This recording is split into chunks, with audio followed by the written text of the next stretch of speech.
Frog turns on his helmet, eaten by. He's when he runs up in the sky, quick enough, grandpa, you do die. Look at me, I'm already free. Brain is empty, so repeat. Clean up boy with random stuff. ToTeM by Pervy Perkin. So Pervy Perkin is a prog band from Spain, and it's really hard to kind of nail down their musical styling in just a blanketed term. Now they say that their style is between prog rock and metal, with their main influences being Dream Theater, Transatlantic, Frank Zappa, Rush, you know, all those kind of keyword names that you hear whenever you're talking about modern prog. I think the biggest and best identifier for them is that they include this whimsical aspect to their music. They have a lot of fun with it, and it's almost a chaotic gesture at times. But I actually think this works to their advantage, and this might isolate a lot of people because they kind of found themselves into this uncanny valley of musical stylings. But for me, it's centered themselves a little to the left field enough that it's perked my interest, but it hasn't isolated me as a listener in any individual camp. So I first heard about Pervy Perkins back in 2014 when they released their first album of Ink. I listened to it a couple times all the way through, but it really didn't leave a long-lasting impression. It just kind of was lost in the noise of all the prog bands that were out at the time. And so I really didn't think too much about Pervy Perkins until I found out that they have a new album out of ToTeM. So what do we have from their sophomore release? Well, for starters, it's a lot easier to digest than their first album. They have contained themselves to one album as opposed to splitting their songs into two. And this new approach was very welcome in my opinion. I felt like their first album was definitely just way too all over the place. And this one was a little bit more concentrated. It felt like it had more of a vision. The structure of the album is probably the highlight of this album for me, in the fact that it's got three Goliaths, three big epics, two of which bookend the album, starting and finishing, and the other one being a centerpiece of the album, with actually being the longest tune. So we have the first song being I Believe, which is that 16-minute track. Then in the middle of the album we have Mr. Gutman, and then we have TIME, Time, Part 1, The Experiment, closing the album off. And these songs are the typical prog epics that we have heard today. There's really nothing new within a lot of these songs. They're definitely embodiment of that. You're having a good time while in the song, but once the song ends, there's not a whole lot to latch onto. Now this being said, there are still many great moments in the songs, two of which are actually found in Mr. Gutman that I particularly enjoy.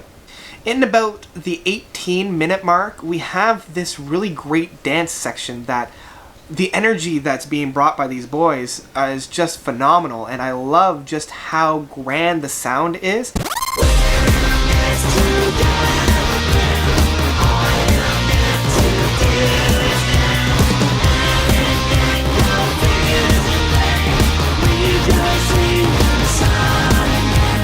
The opening track of I Believe has a few moments that really catch my ear of this chorus talking about these trees. It feels like you're in and a part of this big forest party with the atmosphere that the boys have been able to bring about.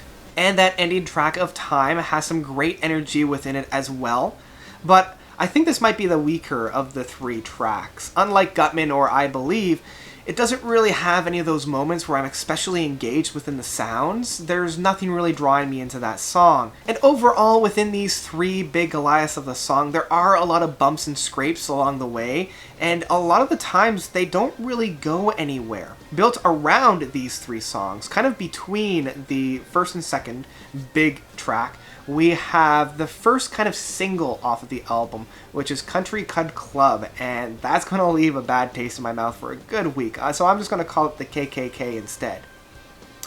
Yeah, that's not any better. And this probably is my favorite track on the album, just as a track on its own. It really embodies that fun, quirky style of the band that I really like. Starting off rather normal, we do have kind of just a vocalization within a guitar work with a little bit of background noises, until you're kind of punched in the face with some vulgarity that really knocks you out of your chair for a second, because you're like, whoa, what's going on here?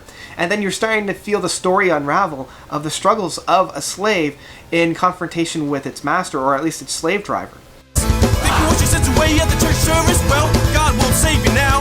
While there's a breath of me, I'll chase you down to the ends of the earth if it must be so. Eyes be your shadow wherever you go, and if hell's where you're gonna go after you die, you better pray Satan catches you before I. And the other song that's really kind of sandwiched between the big centerpiece song and the last song is Hypochondria, and unfortunately this is almost a low on the album. It's kind of the first real metal track that we have. It doesn't really fit in the album itself. It feels very out of place. The song itself, wanders around a lot. In fact, the majority of the song is really exploring the space of the environment that the song has. So, I don't know, it feels like it's more of like a low point on the album.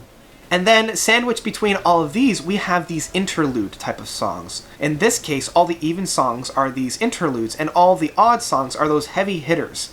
Even though we've got some low points on this album, the way that the album is structured actually provides a great listen from start to finish. And I love how some of these interlude songs sound. You know, it's a really interesting listen again. So I know it sounds like I have a lot of negative things to say about this review, but the album itself didn't hit me as hard as I was hoping for a band of this caliber. It was definitely fun and quirky and different, even though it does feel like a lot of other progs nowadays.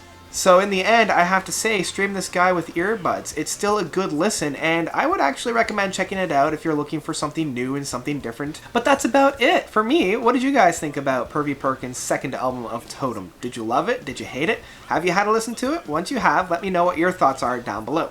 And thank you guys so much for watching. It really means a lot for me, so thank you guys. You guys are definitely the best. And until next time, notes out. In the sky, cracking a cry for you to die.